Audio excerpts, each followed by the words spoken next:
Hey guys, quick video today here for Drow Ranger.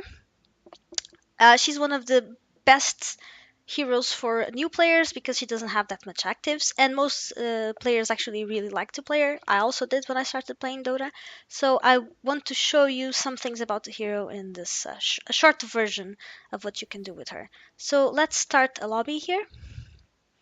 So imagine you're completely new to Dota. I want to show you what abilities she has and how to actually see where you can get her abilities. So this is how you start a game, right? You know now this is the main screen. In order for you to select a hero without having to actually search for it, you can click here somewhere on the screen, just like I'm doing now. Click here, and then you can type. Look at what happens when I type. It appears the letters, and then you also get the hero with the lights. So I want to play Drow Ranger, I pick Drow Ranger. Don't forget that you can see here her stats, that she's a carry, that she has a disable, and then she's considered a good pusher, and this will help you construct your team composition that you can see here on the bottom. Ideally, you don't want to pick Drow if you already have too much carry, for instance. This is important to say for new players, okay? You can't play her as a support, especially in low levels, so I advise you not to pick her in that case. But okay, everything's good. Let's just lock her in. This is the strategy time that begins now. If I was a support, I could buy these items immediately, and then I could click here on the map where I wanted them to go, the word placement, as it's called here. Right now I can only choose my lane, and I'm gonna say I'm gonna go bottom for the sake of it, so I can show you some concepts about this game. I can also predict the enemy lane. So for instance, usually a good offlaner would be Tidehunter, so I'm gonna bet that Tidehunter comes here. Okay, but strategy time is over, and let's go into the game.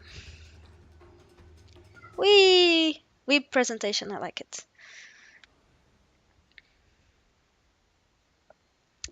So, first things first, you enter the game. I didn't even buy any items because I was explaining to you some things, but you can buy them immediately.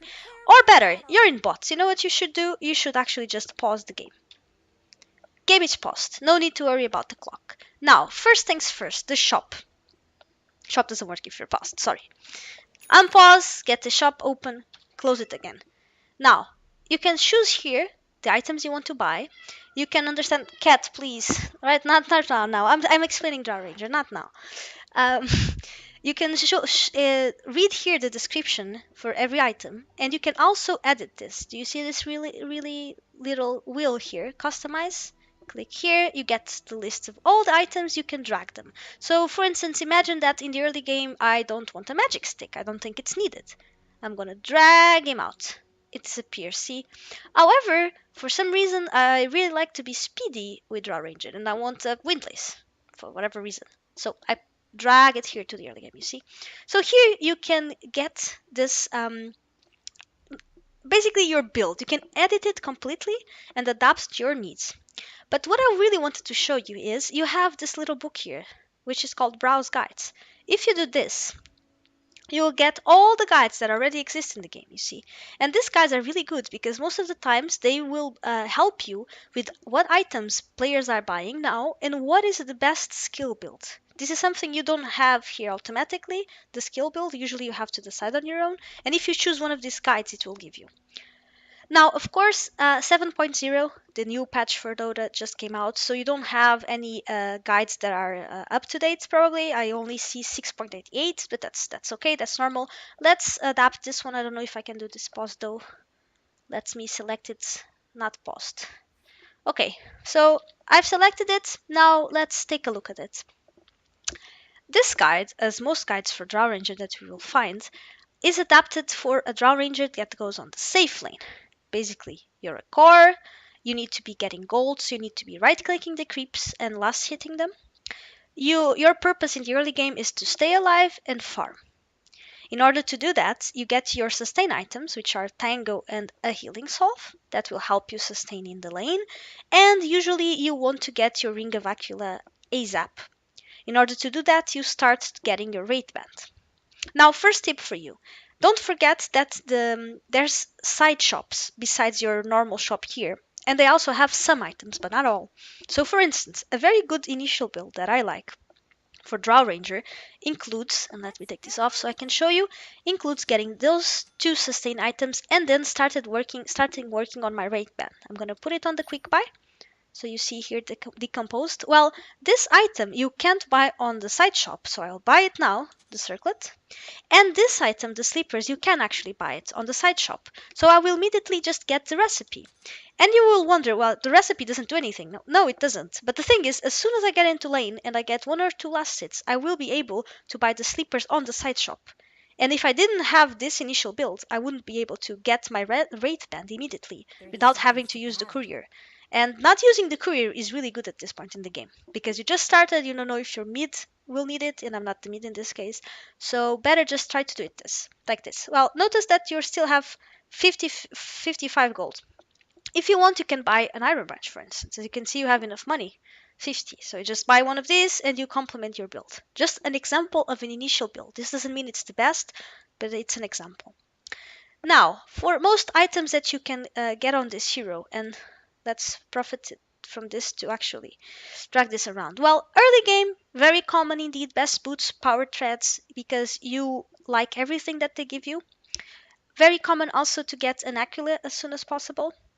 Now, for the core items, the builds really differ. What most players do right now is they get a Dragon Lance, because as you can see, it gives you agility, strength, and attack range, meaning you can attack from way farther, and that's really good for you. Or they go also the usual ancient build of getting lifesteal, which gets an Helm of the Dominator. You dominate a creep that will stack camps for you, and then you try to farm. This build supposedly makes you a bit more tanky. However, don't forget that right now it was changed again. So if you read what it says, basically you don't get lifesteal anymore with this item. It takes control of a non-hero with its active, and its passive gives you 6 to all attributes, 10 attack speed, and then an aura that gives you health regen. So this right now is really changed, and I don't think most players are getting it now. So let's just do something, let's just take it off for sake of this explanation. So what do you usually get after the Dragonlance? Well, you can either do what most players do, which is get a Yasha, because it really helps you farm faster, or you can straight go into Hurricane Pike. This is going to be your defense mechanism, and this is going to help you escape. Basically, it's the item you want to have in order to survive most team fights and position yourself better. However, a very common build is also to get instead, or with also Hurricane Pike, a Shadow Blade. Shadow Blade is especially for ganking. You're supposed to go invis and attack someone to use that attack from the invisibility with extra damage. And you can also try to use it to escape in this situation where you see maybe you're gonna die and you use Shadow Blade to become invisible and try to escape. Okay, this is very common in Drow Ranger. Mostly, you also you get your Yasha into Manta style later. So, for instance, this would be a look of a possible build right there. There's another build that's very common right now, which uses, and I'm not sure I'm seeing it, so I'm gonna search here, which uses basically Ags into Mjolnir because it gives you this. Oh, it's here on the luxury. Okay, it gives you this split shot, like Medusa's basically you attack and all this in area the several hitting several creeps, and that's because of the Aghanims, and the Mjolnir gives you attack speed and magical damage added to what you already have, so that's really good. Okay, so now I just want to show you actually very quickly her abilities.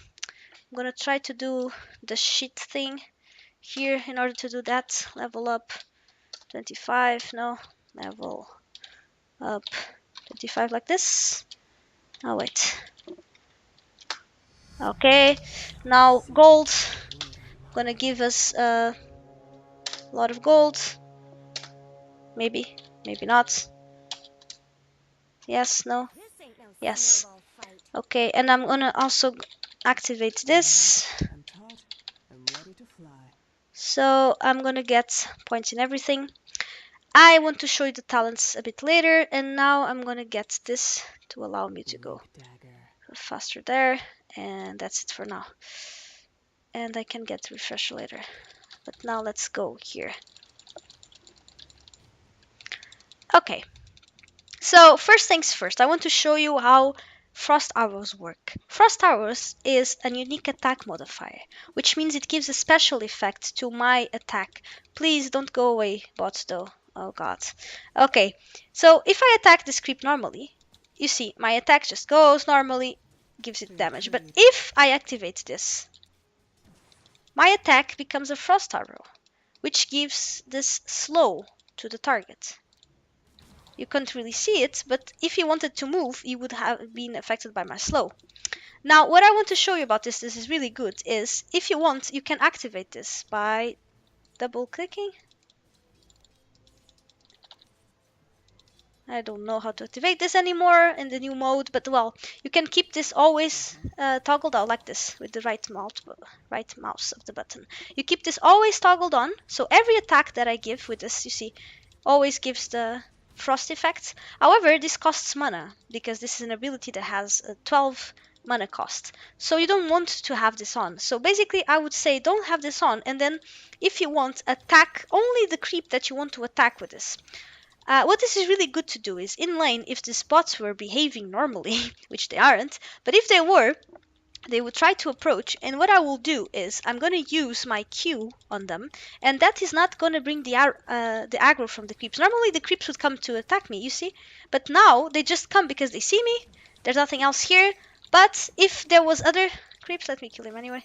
If there were other creeps here, they wouldn't come because basically they wouldn't be aggroed by my frost arrows. That's the thing that you need to learn to do in lane. Basically, if you want to attack the actual hero that is standing there, use this Q on him, but manually. Just activate it like this and just use it.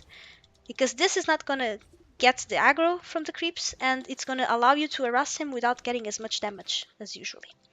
Okay, so the other spell that I want to show you, unfortunately no actual hero to show you, but this is the Gust. Gust acts as a way to save you in bad situations and to silence your enemy heroes. Don't forget, silence means they can't use spells. So imagine this were heroes here and you don't want them to use their spells and they're attacking you and they're like, ah, no! You use Gust. Gust knocks them back, as you can see. Basically, let me just refresh this again. It's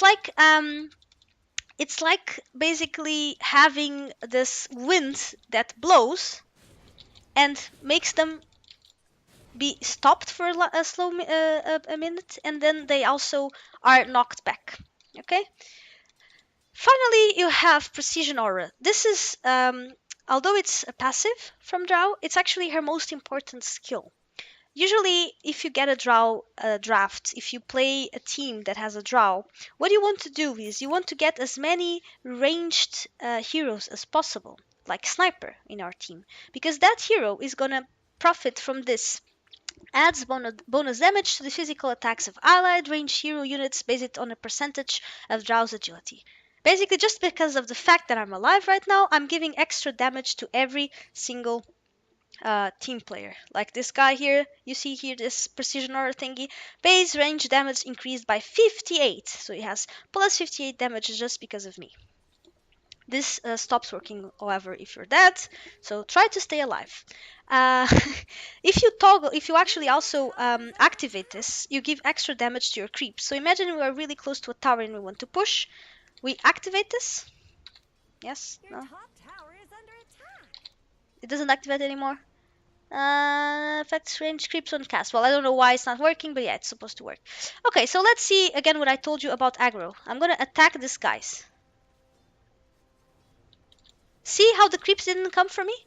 I just went out there and they didn't just all started right-clicking me when I clicked that target. That's because I used it not on automatic, but manually. However, they are gone again. Damn it. So I'm going to go back here and keep my explanation going. As I was saying, this is a very important skill, and in most skill builds that you will see, she maxes this first. Basically, this is the first point that you want to get. And why is that? Because when the game starts, if you have this big clash, this big team fight, instead of having a little bit of slow on your normal attack, or instead of having a silence, maybe you actually just want to give plus 20% damage to everyone in your team, because that's going to mean a really big number of damage for your entire team. And that's important. Finally, your ulti, marksmanship, it works also in synergy with all of your spells. It basically means you get way more damage because you get extra agility every time you don't have an enemy near. You can see when, by the way, if I hover the mouse on the ability, you can see the range. You see this green ball around me? This is 400, basically. 400 range. This means if a hero is inside this ball, like Venge right now, if she was an enemy, I wouldn't have this active. However, if I'm here and Venge is there, this means it's working, and I have a percentage of damage extra that comes through agility, through the status of agility. By the way, if you forgot, agility means as a hero, if I get this, I get extra attack damage because my base. Well, can I see this here? You see, I'm an agility hero. It's you see here 72 plus 82 coming from my ulti, primary attributes, and it gives you damage, armor, and attack speed. So that's all you gain with your passive, with your ulti. This ult is really important. It will help you farm a lot. It will help you in team fights if you position yourself well to make sure you're not close to enemies. And it will help you push. As you can see, she attacks so quickly and did so much damage. In this case, with nothing as an item, I only have a blink to show you something. But she attacks so quickly and with so much damage that she's considered a really good pusher.